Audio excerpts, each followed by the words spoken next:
High, this is foodie Debrin. Good morning. আজকের date 1 জানুয়ারি 2026। 2025 কাটিয়ে আমরা নতুন একটা বছরে পা দিয়েছি 2026-এ। তো সকলকে জানাই হ্যাপি নিউ ইয়ার। এখন আমি রেডি হচ্ছি পড়তে যাব বলে। নতুন বছর শুরু হয়েছে ঠিকই, সাথে পড়াটাও শুরু হয়েছে। ছুটি পাইনি, তাতে আক্ষেপ নেই, বেঁচে গেলেই বেশি আনন্দটা হয়।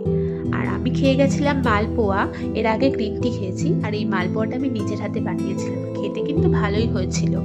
যাই হোক, 9টা থেকে পড়া ছিল, আর আমি বাড়ি থেকে বেরিয়েছি 9টার সময়। পড়ে বাড়ি এসে ব্রেকফাস্টটা আগে কমপ্লিট করি, আর ব্রেকফাস্টে ভাত ভাজা ছিল। তারপরে স্নান করে পুজো দিয়ে নিয়ে প্রসাদ নিই। এরপর রেডি হয়ে ফল মিষ্টি নিয়ে একটু মন্দিরে যাই। ঠাকুরের আশীর্বাদ ছাড়া তো নতুন বছর শুরু করা অসম্ভব, আর সেখানে গিয়ে একটা ক্ষুদে প্রাণীর সাথেও দেখা হয়ে যায়। এরপরে প্রসাদও পাই। ব্যাস, তো এইভাবেই হ্যাপি নিউ ইয়ার কাটালাম। Stay tune.